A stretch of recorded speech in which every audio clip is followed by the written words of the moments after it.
Keberkahan yang kita maksud adalah keberkahan yang berhubungan dengan baginda Rasulullah SAW dan keberkahan yang berhubungan dengan amalan soleh, gitu juga keberkahan yang berhubungan dengan orang-orang yang soleh. Di pertemuan kita sebelumnya kita menceritakan tentang orang-orang yang bersama baginda Rasulullah SAW. Dalam satu kesempatan mereka singgah di satu tempat, di mana tempat tersebut adalah merupakan tempat tadinya kaum Nabi Soleh, kaum Samud. Di situ pernah tinggal, dan kita tahu bahwa kaum Nabi Soleh kemudian mereka melanggar perintah Nabi Soleh, dan kemudian dikarenakan pelanggaran mereka terhadap Nabi Soleh, Allah menurunkan bala dan azab kepada mereka. Dikarenakan pelanggaran yang mereka buat terhadap Nabi Soleh. Nabi Soleh mengatakan, jangan kalian sembelih unta. Ada satu unta yang membawa keberkahan, di mana kata Nabi Soleh, jangan kalian sembelih unta ini. Mereka tetap menyembelihnya, dan karena mereka melanggar perintah Nabi Soleh, maka Allah pun menurunkan azab.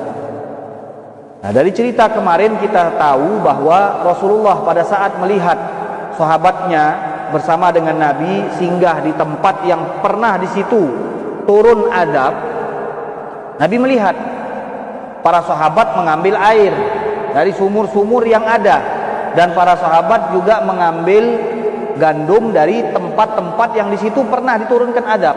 Kemudian mereka membuat dari gandum tersebut adonan kue.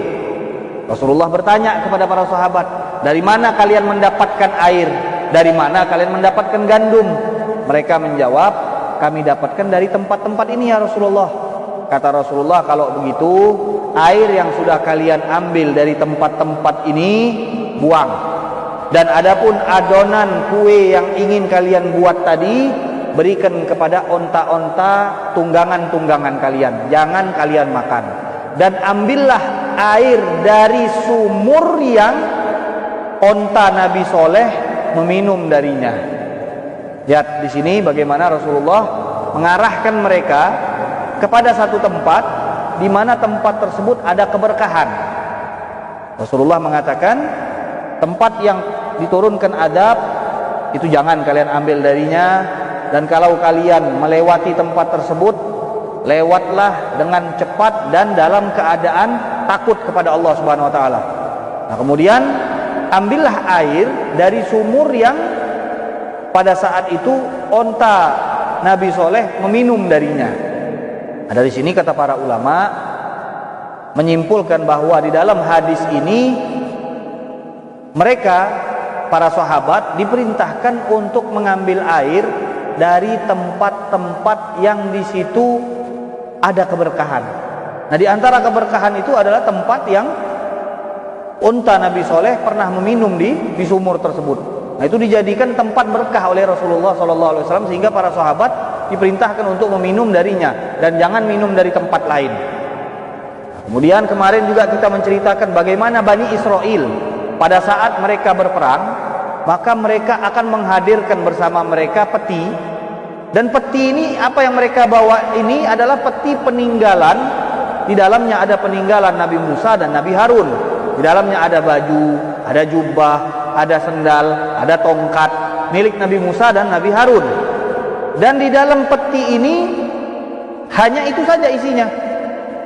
Namun mereka selalu membawanya di dalam peperangan mereka dengan maksud agar mendapatkan kemenangan lewat peninggalan-peninggalan orang-orang yang soleh yang mereka bawa. Jadi kalau mereka mau menghadiri perang, mereka akan bawa peti yang isinya baju nabi-nabi. Mereka bawa, kemudian mereka bertawassul. Mereka bertawassul kepada Allah, ya Allah, dengan keberkahan baju-baju dan peninggalan para rasul ini, berikan kepada kami kemenangan. Dan mereka mengambil keberkahan dari peninggalan dan jejak para rasul-rasul tersebut. Sehingga diriwayatkan bahwa mereka, Bani Israel, selalu mendapatkan kemenangan di setiap peperangan yang mereka hadiri, yang mereka membawa peti yang isinya baju-baju Nabi Musa dan sendal Nabi Harun dan juga tongkat Nabi Musa. Nah, ini kata para ulama menunjukkan dengan jelas cerita ini ada di dalam surat Al-Baqarah, di mana Allah Subhanahu wa taala menceritakan wa qala lahum nabiyuhum, nabi mereka, nabi Bani Israel mengatakan sesungguhnya tanda-tanda kebesaran Allah Subhanahu wa taala, kerajaan Allah Subhanahu wa taala, ayyatiyakumut tabutu fihi sakinatun mir rabbikum, di mana di antara tanda-tanda kebesaran Allah itu Allah akan mendatangkan kepada kalian satu peti yang di dalamnya ada ketenangan, kata Allah. Di dalam peti tersebut ada ketenangan. Wa baqiyatum mimma taraka alu Musa wa alu Haruna tahmiluhul malaikah. Kata Allah, di dalam peti tersebut ada peninggalan-peninggalan keluarga Nabi Musa dan keluarga Nabi Harun. Sehingga mereka Bani Israel sangat mempercayai dan meyakini keberkahan tersebut. Apa yang mereka lakukan? Setiap berperang mereka bawa. Setiap berperang mereka bawa. Padahal kalau kita lihat yang dibawa ini adalah baju, tongkat, sendal. Tapi karena ada hubungan dengan orang soleh, ada hubungan dengan para nabi-nabi, barang-barang seperti ini membawa keberkahan dan membawa kemenangan untuk Bani Israel. Cerita ini diceritakan di dalam Al-Quran, menunjukkan kepada kita bahwa mencari keberkahan lewat pakaian orang soleh, lewat makanan orang soleh, lewat minuman orang soleh, atau peninggalan orang soleh, apa saja itu merupakan sesuatu yang dianjurkan. Kalau tidak, mengapa Allah ceritakan di dalam Al-Quran? Nah, jadi kita harus belajar dari cerita-cerita ini, di mana Allah mengajarkan kepada kita, Allah memberitahukan kepada kita dengan maksud agar kita mengambil pelajaran dari cerita-cerita yang Allah ceritakan di dalam Al-Quran. Nah, kemudian untuk cerita pada hari ini, di mana ada seorang ulama yang bernama Saleh bin Dirham. Dia bercerita, kami suatu hari melakukan perjalanan untuk melaksanakan ibadah haji. Tiba-tiba ada seseorang laki-laki mengatakan kepada kami, di perjalanan kalian menuju Mekah ini ada satu kampung namanya Ubullah. Jadi ini mereka melakukan perjalanan menuju kota Mekah. Nah, tiba-tiba ada seorang laki-laki yang mengatakan kepada mereka, kalau kalian melintasi kampung yang namanya Ubullah, dan di kampung tersebut ada masjid namanya Masjid Asyar. Kata si laki-laki ini, maka siapa dari kalian yang mau menjamin dia sholat di Masjid Asyar tersebut, dan setelah dia sholat dia ucapkan, dia berdoa, dia katakan bahwa sholatku ini untuk Abu Hurairah. Jadi dia hadiahkan sholat tersebut untuk Abu Hurairah. Maka seseorang dari mereka mengatakan, saya yang akan melakukan sholat di situ. Dan kemudian setelah mereka berjalan menemui kampung Ubullah, mereka pun sholat di situ dan kemudian menghadiahkan sholatnya untuk Abu Hurairah. Nah, jadi di sini ada beberapa faidah dan pelajaran, di mana setelah laki-laki tadi mengatakan siapa yang nanti akan mampir di kampung Ubullah dan kemudian sholat 2 rakaat di kampung tersebut, kemudian menghadiahkan sholatnya untuk Abu Hurairah. Karena, kata laki-laki, karena aku mendengar Rasulullah SAW bersabda, sesungguhnya Allah Subhanahu wa taala akan membangkitkan dari Masjid Asyar ini para syuhada, di mana para syuhada ini akan dibarengkan dengan syuhada Badar. Perang Badar itu kan memiliki keistimewaan yang luar biasa, di mana tidak ada sahabat-sahabat yang mendapatkan keistimewaan perang Badar kecuali orang-orang yang hadir di dalam perang Badar itu sendiri. Jadi kata Rasulullah, orang yang hadir sholat di Masjidul Asyar, maka dia akan mendapatkan keutamaan, di mana nanti di hari kiamat Allah akan membangkitkan orang-orang yang mati syahid, dan mereka orang-orang yang mati syahid di Masjidil Asyar ini akan digabungkan dengan orang-orang yang mati syahid di perang Badar. Ini keistimewaan yang luar biasa, di mana mereka nanti akan digabungkan dengan orang-orang syuhada yang hadir di perang Badar. Nah, ini kata para ulama menanggapi daripada hadis ini, di antaranya Imam Syekh Khalil Ahmad As-Saharanpuri, ini dari India, punya kitab namanya Badlul Majhud Syarh Sunan Abi Dawud. Jadi Sunan milik Imam Abu Dawud disyarahkan oleh Imam Khalil Ahmad As-Saharanpuri. Kemudian beliau namakan dengan kitab Badlul Majhud. Beliau mengatakan setelah membacakan hadis tentang orang yang sholat di Masjidul Asyar mendapatkan keutamaan dan nanti di hari kiamat akan dibangkitkan bersama para syuhada Badar, dia mengatakan di dalam hadis ini ada beberapa pelajaran, di antaranya ketaatan yang bentuknya dilakukan dengan fisik seperti sholat itu bisa sampai pahalanya kepada orang lain. Karena tadi kita tahu di mana hadis tersebut orang laki-laki ini meminta siapa yang bisa sholat di Masjidul Asyar, kemudian dia hadiahkan sholat tersebut untuk Abu Hurairah. Ya gak? Siapa yang bisa sholat di Masjidul Asyar, kemudian dia sholat dia hadiahkan pahala sholatnya untuk Abu Hurairah. Jadi yang bicara ini sebenarnya siapa? Sahabat Rasulullah Shallallahu Alaihi Wasallam. Dan itu adalah Abu Hurairah sendiri sebenarnya. Jadi Abu Hurairah ini pernah dengar hadis bahwa ada keutamaan Masjid Asyar, di mana nanti orang-orang yang dibangkitkan dari Masjidil Asyar ini akan digabungkan dengan syuhada Badar. Kemudian Abu Hurairah mengatakan, saya mungkin tidak ada kesempatan untuk sholat di sana, tapi siapa yang dari kalian yang akan melintasi kampung tersebut, sholat di sana, kemudian hadiahkan apa? Sholatnya untuk Abu Hurairah. Nah, makanya kata ulama dari Hindia ini yang menyarahkan hadis Abu Dawud, setelah hadis ini beliau baca, kemudian beliau katakan menunjukkan di dalam hadis tersebut ketaatan badan seperti sholat itu pahalanya boleh kita hadiahkan untuk orang lain. Jadi kalau kita sholat kemudian kita hadiahkan pahala sholat itu untuk orang lain, maka itu boleh dari hadis tersebut. Kemudian yang kedua, dari hadis itu bahwa tempat-tempat orang-orang yang dekat kepada Allah itu dianjurkan untuk dikunjungi. Abu Hurairah mengatakan kepada mereka, itu tempat penuh berkah, itu tempat pernah diwasiatkan oleh Rasulullah, sholatlah di sana, maka kunjungilah kalian tempat-tempat tersebut.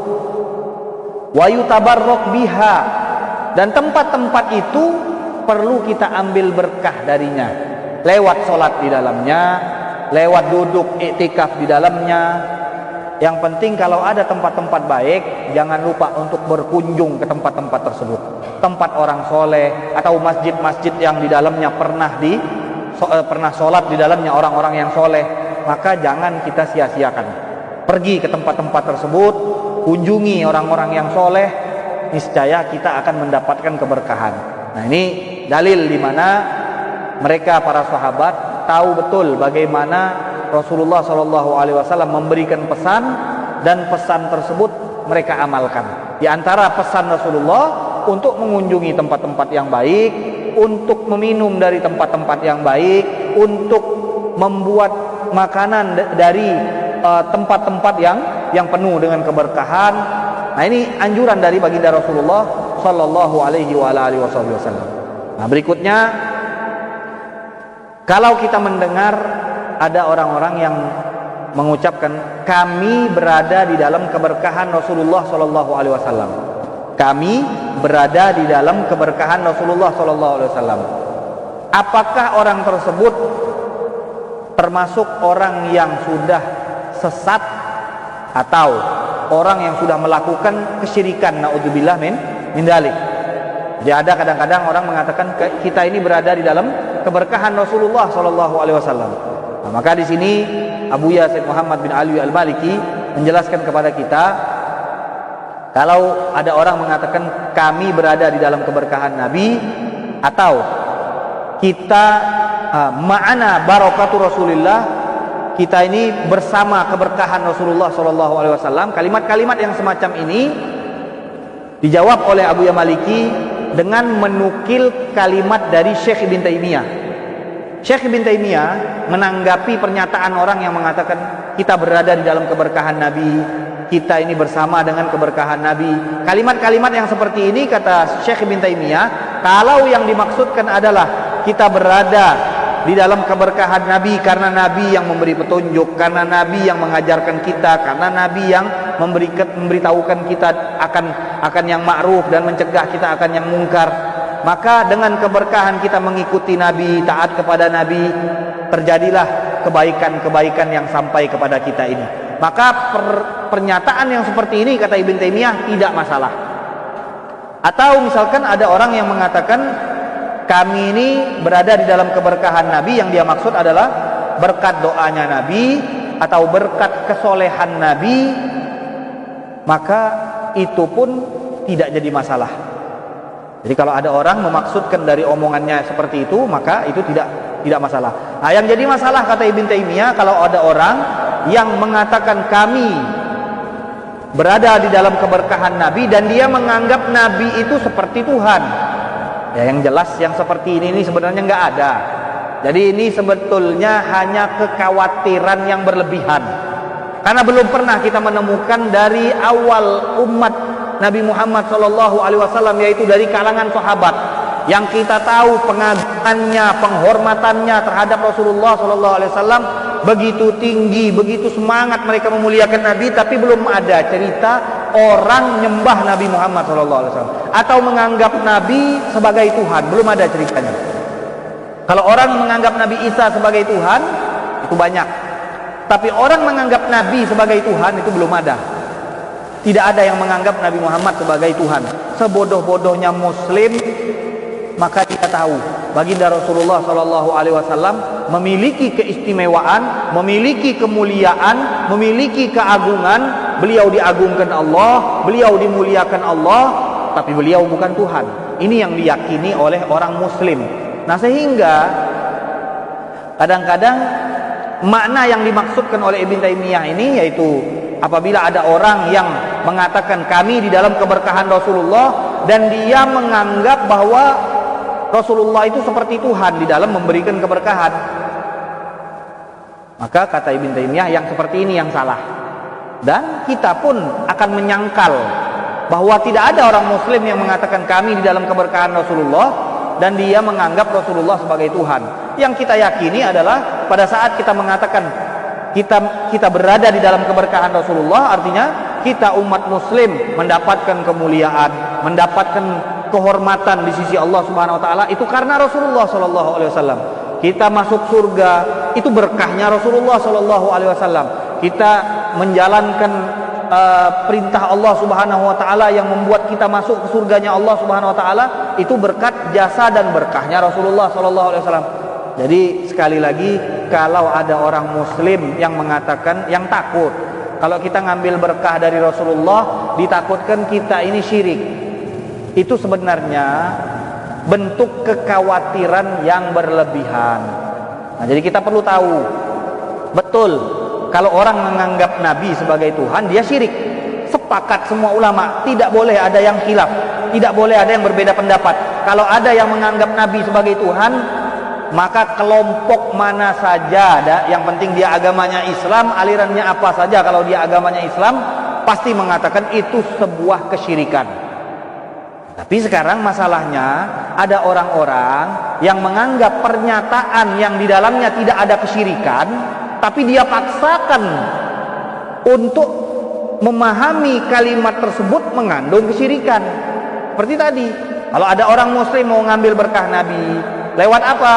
Lewat taat kepada Nabi, lewat cinta kepada Nabi, lewat mengungkapkan rasa cintanya dengan bersolawat yang banyak, dengan mengajak orang-orang lain berkumpul melakukan ketaatan, atau dengan lewat maulid. Sekarang kan kita yakin pada saat kita menyelenggarakan acara maulid misalkan, nah ini kan dianggap oleh mereka kita terlalu mengagungkan Nabi sehingga menganggap Nabi itu seperti Tuhan.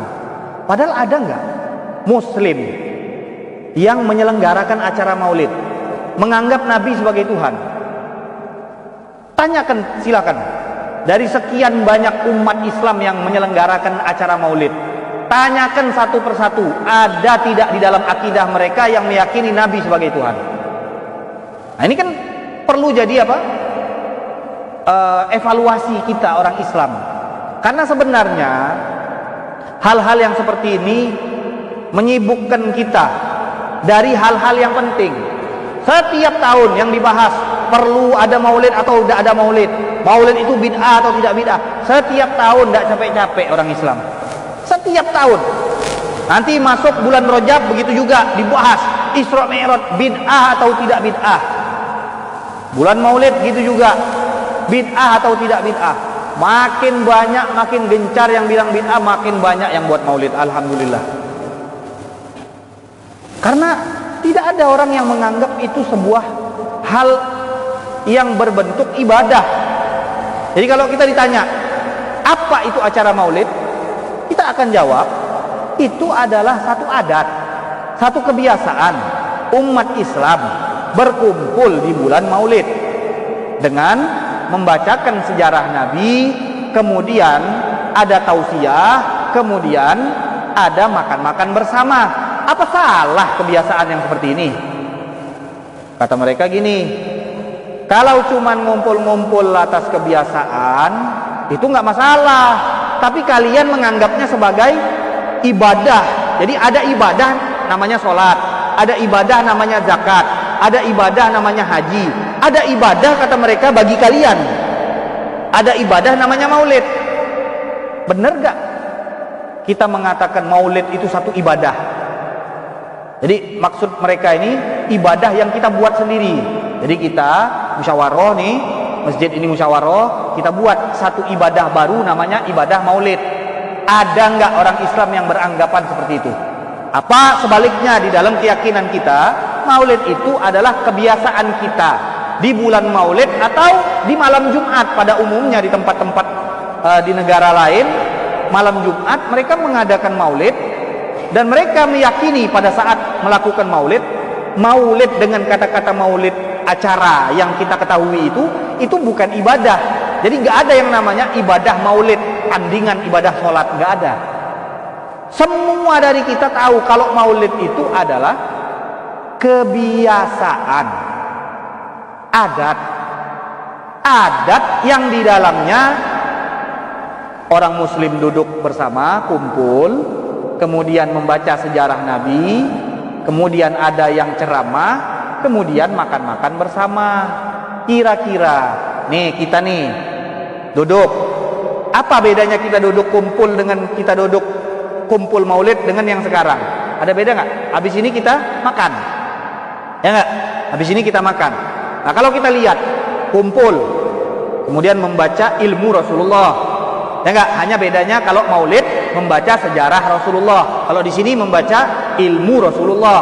Setelah kita baca, kita makan sama-sama, kita kumpul, kita namakan majelis Bidayatul Hidayah atau majelis lain.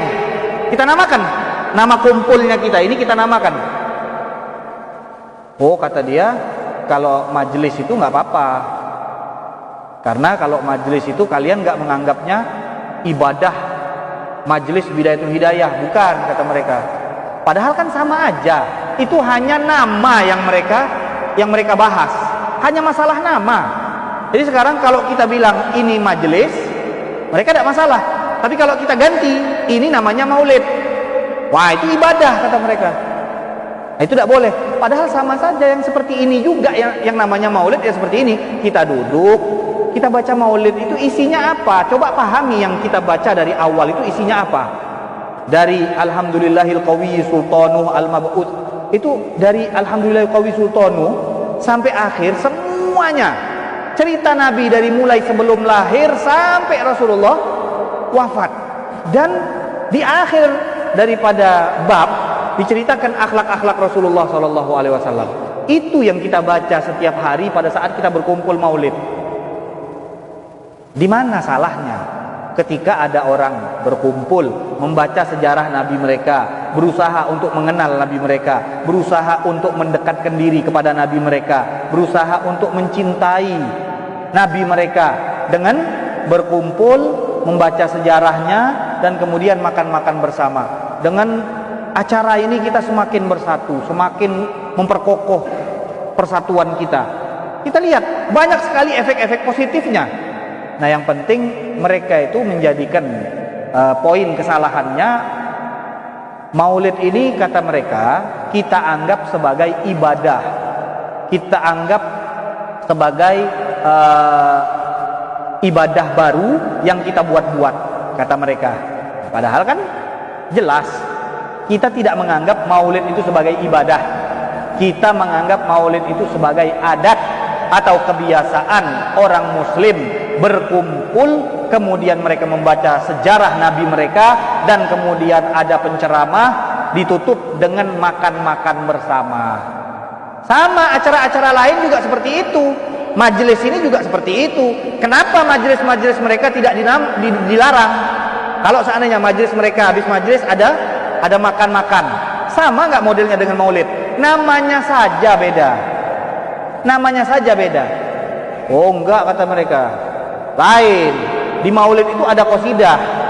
Betul enggak? Di Maulid ada qasidah. Qasidah itu tidak boleh mengagung-agungkan Nabi lebih-lebih seperti itu. Nah, ini panjang lagi kita kalau mau bahas. Intinya apa? Mereka itu nggak terima kalau kita mengadakan satu perkumpulan yang tujuannya adalah mengenalkan orang muslim lebih jauh kepada Nabi Muhammad SAW. Jadi kalau kita lihat, memang ada upaya untuk menjauhkan umat Islam ini dari baginda Rasulullah SAW. Jadi kadang tanpa disadari orang Islam sendiri menggembosi, mencegah, melarang aktivitas yang di dalamnya berhubungan dengan Rasulullah SAW. Kita Maulid ini, bayangkan anak-anak kita kalau tidak ada Maulid, maka mereka tidak kenal dengan Rasulullah SAW, tidak tahu bagaimana sejarah Rasulullah. Dan alhamdulillah dengan acara Maulid semarak, kita ramaikan acara Maulid. Sama saja acara Maulid atau kita namakan majelis sejarah Nabi. Nah, kita gantilah. Untuk misal mereka sensitif dengan kata-kata Maulid, nanti kita ganti acara Maulid itu, kita ganti dengan majelis keliling pembacaan sejarah Nabi. Nah, kita mau lihat kira-kira masih nggak dikritik kalau kita ganti dengan majelis keliling khusus bulan Rabiul Awal pembacaan sejarah Nabi. Kan sama saja, ya nggak? Sama nggak? Sama nggak? Sama. Begitu juga Isra Mi'raj yang dibaca sejarah Nabi. Di mana masalahnya? Nah, jadi masalahnya mereka mengira kita ini menganggap Maulid sebagai ibadah. Jadi ada yang namanya ibadah baru, namanya ibadah Maulid. Nah, sementara mereka tidak nanya dulu ke kita. Coba tanya pas kita kumpul, Bang, Maulid itu ibadah apa bukan? Kalau ada yang jawab ibadah, salah. Karena nggak ada yang namanya ibadah, namanya Maulid. Sholat ada, zakat ada, ya nggak? Sholat sunat ada, puasa ada, itu ibadah. Maulid ibadah bukan? Maulid bukan ibadah. Maulid itu kebiasaan. Tapi perlu kita ketahui, kebiasaan yang baik itu juga mendapatkan pahala. Paham ya? Jadi kalau ditanyakan Maulid itu ibadah baru, ya kita sepakat Maulid bukan ibadah. Maulid itu hanya kebiasaan. Nah, begitu juga misalkan kalau kita dibilang menganggap majelis, apakah majelis itu ibadah baru? Kita membuat ibadah baru namanya majelis, majelis ilmu ini. Apakah kita namakan dengan ibadah baru? Ya kan enggak. Ini hanya kebiasaan kita berkumpul. Kenapa ikan nak malam Selasa benar di Masjid Musawwir Ghafar, kata orang? Kenapa nak malam Selasa benar? Kenapa tak malam Rebo, tak malam Kamis? Basing kami lah nak malam apa? Begitu juga. Kenapa ikan nak Maulid di malam 12 Rabiul Awal benar? Berarti kan ikan lah nganggap ada kewajiban, wajib berkumpul di malam 12 Rabiul Awal. Yang bilang wajib kan eka. Kami tak bilang wajib. Yang tak ngikut tak berdosa. Yang ngikut dia dapat pahala kalau dengan niat-niat baik. Nah, itu yang namanya kebiasaan. Jadi kalau kebiasaan, orang hadir dengan niat baik dapat pahala. Dapat pahalanya dari mana? Dari niat-niat baiknya.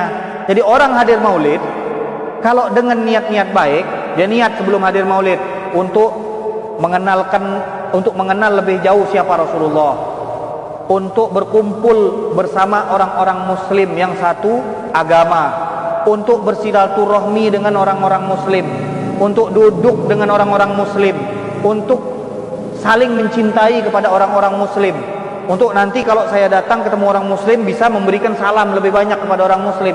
Niat-niat yang baik inilah yang mendatangkan pahala. Nah, jadi di dalam maulid tadi kalau kita niatkan niat-niat yang baik, maka dia akan menjadi pahala. Jadi niat yang baik itu kita makan pun dapat pahala enggak? Makan mubah, makan. Tapi kalau kita niatkan baik, dia akan datang menjadi pahala. Tapi begitu juga kalau kita ibadah menjadikan maulid itu sebagai kebiasaan yang di dalamnya ada kebaikan-kebaikan, di antaranya kita saling bersilaturahmi, di antaranya kita saling berkumpul, makan bareng-bareng, ya enggak? Di dalamnya kadang ada disebutkan nama Nabi Muhammad, kita bersolawat kepada Nabi Muhammad SAW. Nah, itu kan kebiasaan-kebiasaan baik, dan solawat itu termasuk hal yang dianjurkan. Nah, jadi ini perlu kita ketahui bahwa usaha dan upaya orang-orang yang ingin mencegah acara maulid dengan alasan bahwa maulid itu bagi kalian adalah ibadah, sehingga yang namanya ibadah baru itu adalah bid'ah. Nah, jadi mereka masuknya dari situ. Sebenarnya kita ini sepakat dengan mereka, masalah bid'ah itu tidak ada toleransi. Kita pun sepakat, orang yang melakukan bid'ah, menambah satu ibadah dalam agama, itu sesat.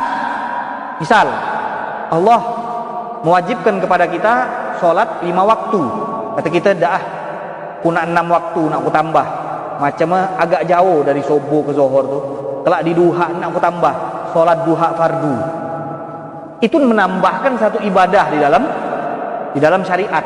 Itu bid'ah. Sepakat. Mau siapa saja yang namanya bid'ah seperti ini penambahan di dalam agama, menjadikan suatu hal yang bukan ibadah dijadikan ibadah, jelas, atau menjadikan sesuatu yang sunnah dijadikan wajib. Nah, itu juga termasuk bid'ah. Nah, bid'ah ini semua dari kita sepakat.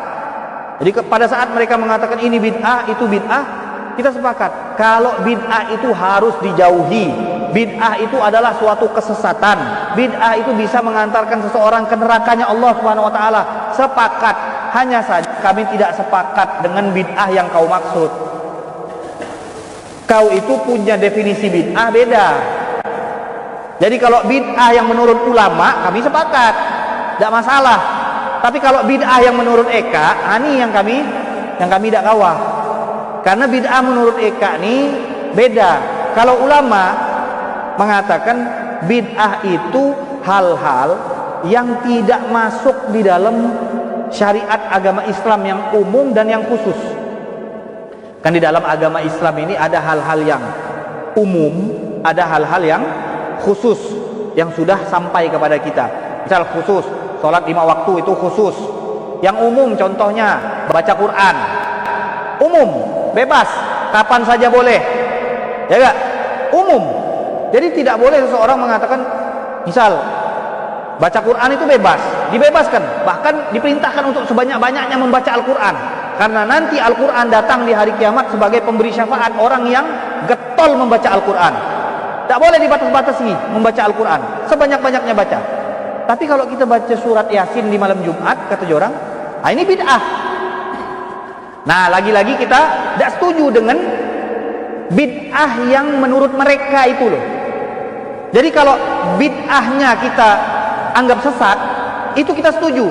Tapi bid'ah versi mereka ini bid'ah yang kita nggak setuju, karena mereka menganggap semua hal tambahan itu atau semua hal kebiasaan bahkan yang diperbolehkan oleh syariat secara umum mereka anggap bid'ah karena tidak ada dalil khusus. Nah, repotnya di situ. mereka ingin menuntut dalil khusus pada setiap perkara, padahal kalau hal tersebut masuk dalam kategori hal yang umum, misal tadi kita diperintahkan untuk banyak-banyak baca Al-Quran, maka boleh. Sekarang Yasin Al-Quran bukan? Al-Quran. Boleh baca malam Senin? Boleh. Boleh baca malam Selasa? Boleh. Boleh tak baca malam Jumat? Tak boleh, kata orang. Tak boleh. Malam Jumat tak boleh. Ngapa? Kata orang macam ni. Ngapa ikat nak baca malam Jumat? Jangan malam Jumat. Ikat menentukan malam Jumat tu salah, kata orang. Nah, terus kedua, kesalahan kedua, ngapa nak Yasin? Ngapa tak baca surat lain ni, Kak? Ngapa tak baca Qul Huwallahu Ahad misalkan, atau tak baca Al-Fatihah? Ngapa nak Yasin benar malam Jumat? Nah, sekarang kita ini kan harinya dibebaskan, suratnya juga dibebaskan. Ada orang misal, dia kalau naik motor kebiasaan nak baca Qul Huwallahu Ahad, atau dia nak baca ayat kursi. Setiap dia nak naik motor, misal dia baca ayat kursi, boleh tak? Ada orang lah kebiasaan, dia asal nak naik motor dia baca ayat kursi, boleh tak? Kan boleh. Setiap, ngapa kau nak naik motor benar baca ayat kursi, katanya? Bebas kan? Kapan saja boleh, surat apa saja boleh. Jadi tadi, kalau kita jadikan malam Jumat, maka kata mereka, ngapa ikan nak baca Yasin malam Jumat benar, katanya? Duk basing kami lah nak malam apa? Ngapa nak surat Yasin benar malam Jumat tu? Duk basing kami lah nak surat apa? Yang penting kan Al-Quran. Nah, yang penting jangan kita membaca hal-hal yang dilarang oleh syariat. Kalau bentuknya Al-Quran, ada apa kita cegah? Ada apa kita larang? Di mana kita dibebaskan? Nah ini loh, perkara-perkara yang kita tidak setuju dengan mereka, karena mereka menganggap ini sebagai bid'ah, sementara ada dalil umum yang memperbolehkan orang muslim membaca Al-Quran surat apa saja, kapan saja. Kita berpegangan dengan dalil umum ini. Al-Quran boleh dibaca kapan saja, boleh dibaca surat apa saja. Ini dalil umum, tidak boleh kita kesampingkan. Nah ini yang membuat titik perselisihan kadang-kadang antara kita dengan mereka. Nah, seperti kalau kita lihat contoh-contoh yang lain pun sebenarnya seperti ini juga. Nah, dan kadang-kadang yang lebih parahnya lagi itu kadang-kadang mereka menganggap ijtihad para ulama itu tidak ada nilai dan tidak ada harga. Menganggap hanya mereka yang berhak menentukan hadis ini sahih, hadis ini tidak sahih. Sementara para ulama-ulama hadis sebelum mereka itu dianggap salah semua kalau akidahnya tidak sesuai dengan mereka. Dan ini banyak sekali contohnya di dalam pelajaran-pelajaran yang sudah lewat. Nah, sekarang tadi kita sudah bahas di mana yang namanya seseorang apabila mengucapkan kami berada di dalam keberkahan Rasulullah, itu tidak syirik, tidak bid'ah. Karena yang kita maksud bukanlah Nabi itu sebagai Tuhan, tapi Nabi sebagai penyebab sampainya keberkahan kepada kita. Jadi kalau yang dibahas seperti ini, maka Ibn Taimiyah pun imamnya para salafi mengatakan boleh kalau yang seperti itu. Nah, berikutnya Imam Ahmad mengambil berkah dan Imam Az-Zahabi mendukungnya. Kemarin sudah kita ceritakan Imam Zahabi ini ahli hadis yang sangat ketat syaratnya di dalam menghukumi satu hadis. Jadi nggak sembarangan kalau dia bilang hadis sahih, maka ulama lain pasti sudah bilang sahih. Ini Imam Az-Zahabi. Imam Zahabi ini ulama terkemuka, hidup satu zaman dengan Imam Ibn Taimiyah. Beliau mengatakan, qala Abdullah bin Ahmad. Abdullah ini putra Imam Ahmad bin Hambal, mazhab Hambali, ya, Imam Ahmad bin Hambal yang seorang muhaddis dan juga seorang mujtahid, punya putra namanya Abdullah. Dia bercerita, aku melihat ayahku mengambil rambut Rasulullah sallallahu alaihi wasallam. Kemudian apa yang dilakukan ayahku? Kata Abdullah, ayahku mengambil rambut tersebut dan kemudian dia letakkan di mulutnya untuk dia cium rambut Rasulullah sallallahu alaihi wasallam. Dan kemudian aku lihat ia meletakkannya di matanya dan dia letakkan rambut tersebut ke dalam air, kemudian ia minum air tersebut. Siapa yang melakukan? Imam Ahmad bin Hambal. Madhab Hambali itu dicetus oleh Imam Ahmad bin Hambal. Jadi ada madhab Hambali itu Imam Ahmad bin Hambal sebagai pendirinya. Apa yang beliau lakukan? Beliau minum dan beliau mengharapkan kesembuhan dari meminum air celupan rambut Rasulullah sallallahu alaihi wasallam. Wa ra'aituhu akhadha qaf'atan nabi. Kata Abdullah putra Ahmad bin Hambal, dan aku juga melihat ayahku mengambil wadah punya baginda Rasulullah sallallahu alaihi wasallam. Kemudian ia cuci dengan air wadah tersebut, dan air dari cucian wadah ini ia minum. Wa ra'aituhu, dan aku juga melihat ayahku minum air Zam-Zam dan meniatkan dengan meminum tersebut agar mendapatkan kesembuhan, dan kemudian dia usap air Zam-Zam tersebut ke tangannya dan juga ke wajahnya, ingin mengambil keberkahan air Zam-Zam. Ini kalau kita bilang air Zam-Zam, oh air Zam-Zam memang berkah kata mereka. Karena air Zam-Zam memang Nabi yang mengatakan berkah. Oh, air Nabi tidak berkah. Jadi kalau air Zam-Zam dia bilang berkah. Tapi air Nabi, lihat bagaimana para sahabat mengambil keberkahan dari air wudhu baginda Rasulullah SAW. Dan ini ulama Imam Ahmad ibn Hambal mengambil keberkahan dari rambut Rasulullah, dari air basuhan wadah Rasulullah SAW. Kemudian qultu ay ad-Dahabi. Kata Imam ad-Dahabi, ainal mutanaqti al-munkir ala Ahmad. Mana orang-orang yang keras, orang-orang yang mengingkari Imam Ahmad bin Hambal. Waqad thabata anna Abdullah sa'ala abah amman yalmasu rummanata mimbarin Nabi sallallahu alaihi wasallam wa yamassul hujra an-nabawiyyah faqala la ara bidzalika ba'san. Mana kata Imam Zahabi orang-orang yang keras di dalam permasalahan berkah, tidak terima kalau ada orang mengambil berkah. Di mana mereka? Dari Imam Ahmad bin Hambal. Karena kebanyakan yang tidak terima ini mengaku mereka madhabnya Hambali. Jadi orang-orang yang pulang dari Timur Tengah yang membawa ajaran membenci berkah ini ngakunya madhabnya Hambali. Kata Imam Az-Zahabi, mana orang-orang yang mengatakan berkah itu tidak ada, tidak boleh mengusap, tidak boleh mengambil keberkahan dari mimbar Nabi, tidak boleh mengambil keberkahan dari kuburan Nabi, tidak boleh mengambil keberkahan dari rambut Nabi. Mana mereka? Kata Imam Az-Zahabi, telah datang kepada kita kabar bahwa Abdullah putra Ahmad bin Hambal menanyakan kepada ayahnya, siapa? Ahmad bin Hambal, bagaimana hukum wahai ayahku orang yang memegang mimbar Nabi? Kemudian bagaimana hukum orang yang memegang dan mengusap apa? Kamar yang dimakamkan di dalamnya baginda Rasulullah sallallahu alaihi wasallam. Apa jawaban Imam Ahmad bin Hambal? La ara bidzalika ba'san. Aku tidak melihat dalam hal tersebut ada dosa, tidak ada apa-apa di dalam hal tersebut. Kata Imam Ahmad, mengusap mimbar Nabi, mengusap makam baginda Rasulullah, enggak apa-apa kata beliau. Bukan hal yang bid'ah, bukan hal apalagi kalau dianggap syirik. Nauzubillah min dzalik. Lalu kemana para pengikut-pengikutnya? Di mana orang-orang yang mengatakan bid'ah, tidak boleh salaman cium tangan sama guru, tidak boleh cium tangan kepada orang soleh, tidak boleh cium tangan kepada.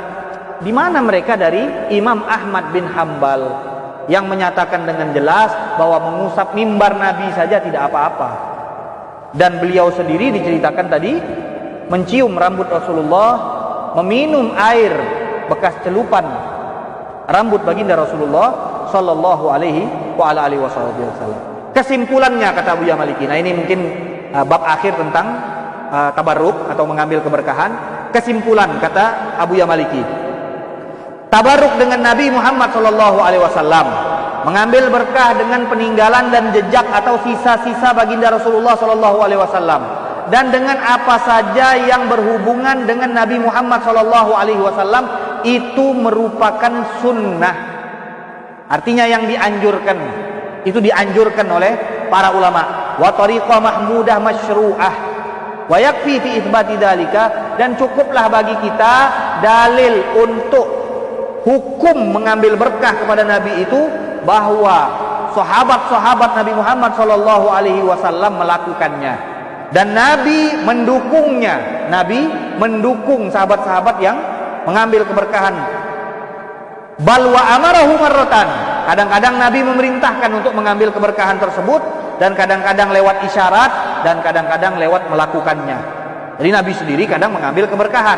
Kita tahu pada saat Nabi datang ke kota Mekah untuk minum Zam-Zam, kata Abbas bin Abdul Muttalib, "Ya Rasulullah, aku ambil sebentar, kau tunggu di sini ya Rasulullah, aku ambil sebentar wadah baru.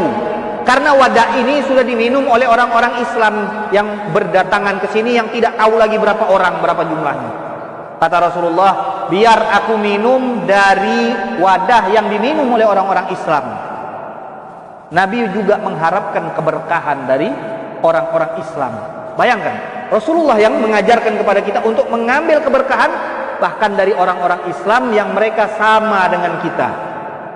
Mereka tidak selevel dengan Rasulullah SAW. Tapi Rasulullah mengajarkan bahwa biarkan aku minum dari bekas orang-orang Islam, kata Rasulullah SAW. Jadi di sini dikatakan bahwa Rasulullah kadang memerintahkan untuk mengambil berkah, kadang lewat isyarat, kadang Rasulullah langsung mengajarkan dan melakukan untuk mengambil keberkahan tersebut. Dari hadis-hadis yang sudah kita bacakan berapa minggu, kita membacakan hadis-hadis di dalamnya sahabat mengambil berkah, tabi'in mengambil berkah, ulama mengambil berkah.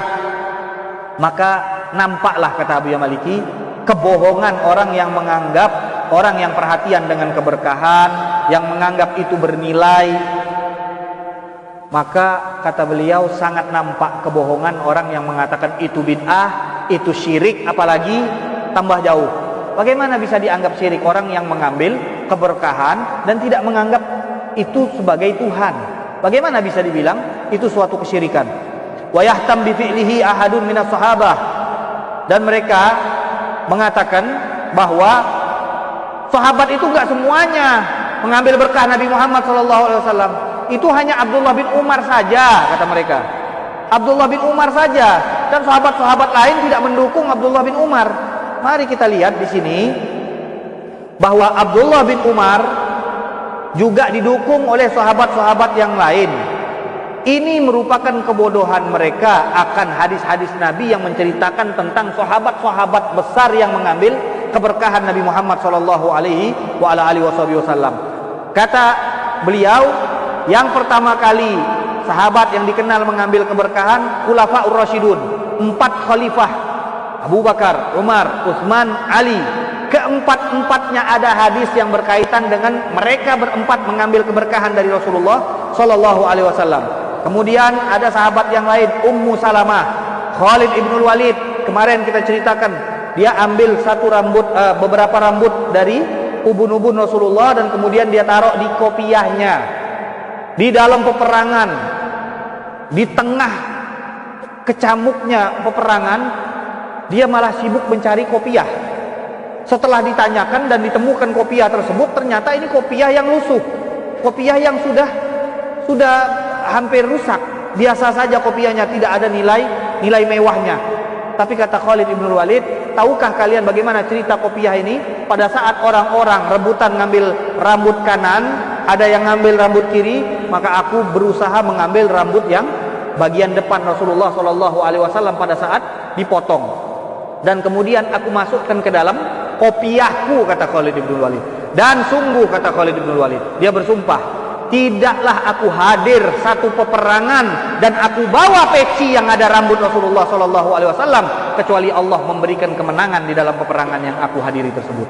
Sallu ala Nabi Muhammad, Allahumma salli wa sallim wa barik alaihi. Wa Wasilah binul Asqa, wa Salamah ibnul Aqwa, wa Anas bin Malik. Berapa banyak cerita Anas bin Malik mengambil berkah dari Rasulullah SAW.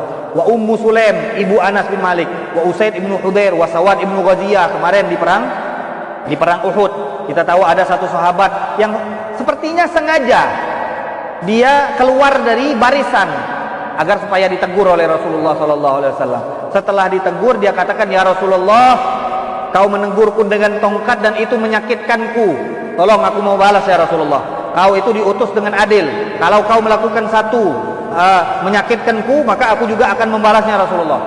Maka Rasulullah pun membiarkan dia untuk membalasnya. Kata dia bilang, ya Rasulullah, pada saat engkau menekan dengan tongkat tadi, aku dalam keadaan terbuka ya Rasulullah. Maka buka perutmu ya Rasulullah. Rasulullah pun membuka perutnya. Dan apa yang dilakukan oleh sahabat ini? Dia peluk dengan erat, peluk perut Nabi Muhammad SAW, dan dia cium perut baginda Rasulullah SAW. Sahabat yang lain takjub melihat pemandangan ini. Baginda Rasulullah SAW pun menanyakan kepada sahabat Sawad ibnu Ghaziyah, kata Rasulullah, apa yang membuatmu ingin melakukan hal tersebut? Kata dia, ya Rasulullah, kau tahu apa yang ada di hadapan kita ini? Ini kematian di depan kita ini ya Rasulullah. Dan aku ingin hal yang terakhir terjadi padaku adalah bersentuhnya kulitku dengan kulitmu ya Rasulullah. Lihat bagaimana para sahabat Nabi Muhammad SAW mengetahui di mana tempat-tempat keberkahan. Bahkan sebelum dia mau meninggal dunia, dia ingin menyentuh baginda Rasulullah agar mendapatkan keberkahan dari Nabi Muhammad SAW. Kemudian ada Sawad ibnu Amr, wa Abdullah bin Salam, wa Abu Musa, wa Abdullah bin Zubair, wa Safina maula Nabi Muhammad SAW, wa Barakah khadim Ummu Habibah, wa Malik bin Sinan, wa Asma binti Abi Bakar, wa Abu Mahdzura, wa Malik bin Anas, wa asyakhihi min ahli Madinah, ka Sa'id ibn al-Musayyib, wa Yahya bin Sa'id. Ini nama sahabat-sahabat yang kita bacakan adalah nama-nama yang hadisnya kemarin sudah kita ceritakan semuanya. Dan ini semuanya adalah sahabat Nabi Muhammad SAW. Jadi kalau ada orang mengatakan bahwa yang perhatian dari sahabat dengan berkah-berkah ini adalah Abdullah bin Umar saja, bohong. Sahabat Nabi semuanya percaya berkah. Lihat bagaimana pada saat Nabi membagikan rambutnya. Ada berapa sahabat yang hadir pada saat Nabi membagikan rambutnya? Ada berapa sahabat yang yakin bahwa di dalam rambut Nabi ada keberkahan? Berapa banyak yang hadir di dalam pembagian rambut ini? Diriwayatkan Nabi itu kalau umroh nggak pernah membawa sahabat sedikit. Apalagi pada saat Nabi haji. Maka kita tahu hajinya Rasulullah SAW itu dihadiri sahabat yang sangat ramai. Dan pada saat Nabi memotong atau mencukur rambutnya, Nabi membagi rambut tersebut. Atau Nabi perintahkan sahabatnya untuk membagi-bagikan rambutnya baginda Rasulullah SAW. Jadi sebagai penutupan tadi Abu Yamaliki membuat satu kesimpulan, di mana kata beliau, setelah kita membaca dalil yang sangat banyak, tidak usah ragu lagi untuk mengambil berkah. Tidak usah takut kalau itu syirik, tidak usah takut kalau itu bid'ah. Mencari keberkahan lewat tempat-tempat baik, mencari keberkahan lewat orang-orang yang baik, mencari keberkahan dari ibadah-ibadah yang baik, dari makanan-makanan punya orang baik, dari minuman punya orang baik. Itu semuanya dianjurkan dan telah dilakukan oleh sahabat-sahabat Rasulullah SAW, dan juga dilakukan oleh baginda Rasulullah SAW. Jadi mudah-mudahan dengan apa yang kita baca ini kita semakin paham dan menambah keyakinan kita bahwa tidak ada yang namanya mengambil berkah itu kaitannya dengan syirik atau dengan bid'ah. Lengkap sudah apa yang kita baca, hadis-hadisnya lengkap, derajat hadisnya juga sahih, dan banyak sekali cerita-cerita daripada para ulama mengambil keberkahan dengan guru-guru mereka, para ulama mengambil keberkahan dengan sesama mereka. Dan ini membuktikan kepada kita bahwa mengambil keberkahan adalah suatu yang diajarkan dan dianjurkan oleh Rasulullah SAW dan juga sahabat Rasulullah dan juga para ulama-ulama kita. Wallahu ta'ala a'lam bisawab. Ya Rabbana a'tarafna bi annana wa annana asrafna la ladha ashrafna fatub alaina تغسل لكل حوبا واستر لنا العورات وآمن الروعات واغفر لوالدينا ربي ومولودينا والآل والإخوان وكل ذي محبة أو جيرة أو صحبة والمسلمين أجمع آمين ربي أسمع فضلا وجودا منان بالمصطفى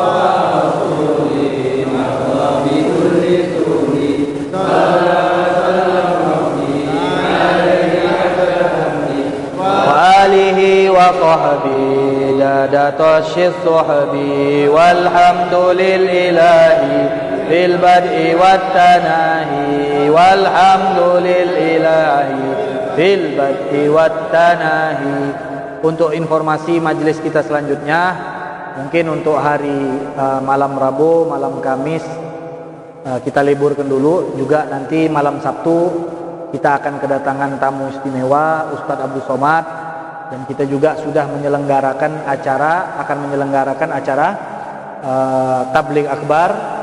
Jadi kita harapkan kepada jamaah Masjid Musawwirul Ghafar juga bisa ikut andil, karena ini acara untuk kota kita Mentok, bukan hanya Masjid Jami. Jadi ini acara untuk kota kita Mentok. Kita kedatangan seorang tamu istimewa, Ustadz Abdul Somad. Mudah-mudahan semuanya bisa memberikan dukungan, semuanya bisa membantu di dalam persiapan-persiapan, dan bagi ada yang ingin menyumbangkan dananya bisa dia kumpulkan kepada panitia-panitia yang sudah ada. Dan juga kita mengharapkan agar acara ini supaya bisa terselenggara dengan lancar dan baik, kita mengharapkan partisipasi dari semua. Jadi bukan hanya panitia saja, kita berharap semua jadi panitia agar sukses acara ini. Karena kalau kita saling bahu-membahu, tolong-menolong, semuanya akan jadi ringan, semuanya akan jadi lancar insyaallah. Nah, jadi untuk malam Rabu, malam Kamis, begitu juga malam Sabtu majelis kita liburkan. Jadi untuk malam Sabtu itu hari hanya, yaitu tabligh akbar, jadi akan diselenggarakan di Masjid Jami. Mudah-mudahan bisa membantu dan mendukung terselenggara acara ini dengan baik, dan kita mengharapkan juga kehadiran ya, dan juga mengajak kawan-kawan lain, sahabat-sahabat, kerabat, agar bisa meramaikan acara kita ini. Malu kita nanti orang dari Pundi, dari Simpang 3 datang rame-rame ke tempat kita yang dari Mentok tidak datang. Malu. Jadi ini acara kebaikan, paling tidak kita jadikan ini momen untuk mengenalkan orang-orang tentang agama Islam, untuk mengenalkan orang-orang tentang persatuan Islam, di mana ini momen langkah, jarang. Jadi persatuan masjid-masjid, kita jadikan ini momen untuk bersatu dari segenap jajaran atau lapisan masyarakat, baik yang dari pemerintah, baik yang itu dari pengurus-pengurus masjid atau dari masyarakat biasa, semuanya kita usahakan berkumpul atas nama umat muslim. Jadi ini